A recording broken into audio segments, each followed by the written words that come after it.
That story is still being worked on. We'll take it in a bit. But as we wait for that particular story, the biggest headache the government is currently having is cutting down the entire wage bill to about 35% of its budget. Most Kenyans are particularly targeting to have MPs reduce their salaries from the current 725,000 shillings to about 200,000 shillings, going by the demands of the Gen Zs. But just what are their entire salaries and allowances? Our reporter Grace Nganga breaks down what honorable members of parliament take home. With President William Ruto disclosing that 1.1 trillion shillings of the 2.2 trillion shillings revenues collected every year goes towards paying salaries and allowances, there are increasing calls for the entire government and especially parliament to cut down on their expenditure. MPs' salaries have increased by 39% in the last 7 years, up from 532,000 they used to earn in 2018. Currently, they earn 725,000 shillings. But what is entailed in their gross salary? In this report, I break down the privileges and funds, some of which are regarded as unnecessary allocations in Parliament. Apart from their hefty salaries, MPs and senators are paid per sitting in committees and plenary, the amount ranging from chairpersons to members. Chairpersons of committees receive 15,000 shillings for every sitting.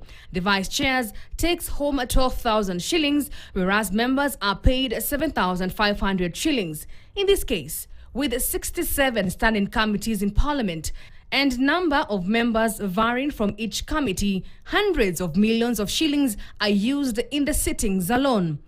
Besides the sitting allowance, the MPs also receive housing allowance to help cover the cost of a place to live, rent or mortgage worth 150,000 shillings, with a loan of up to 35 million shillings to purchase a house at an interest rate of 3% per year.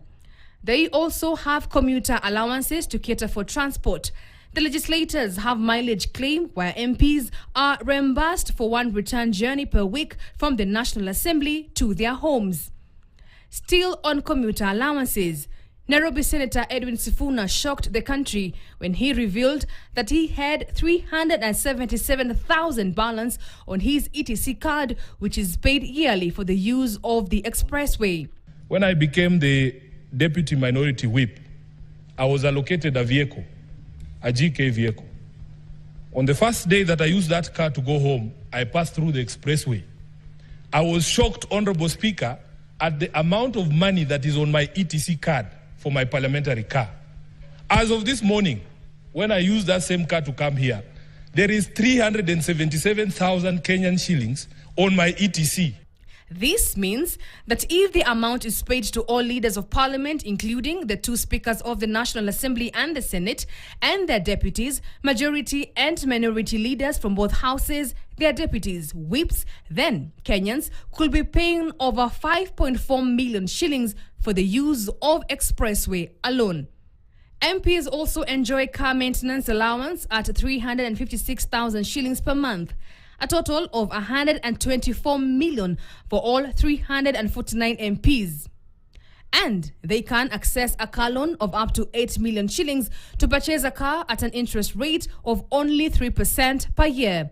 Further, MPs are privileged to have motor vehicle reimbursement to purchase a car, to undertake official duties worth 7.5 million shillings.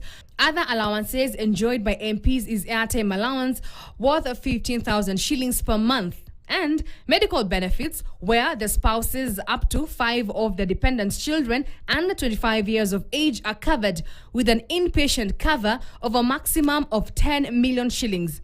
They also enjoy an outpatient cover of a maximum limit of 300,000 shillings.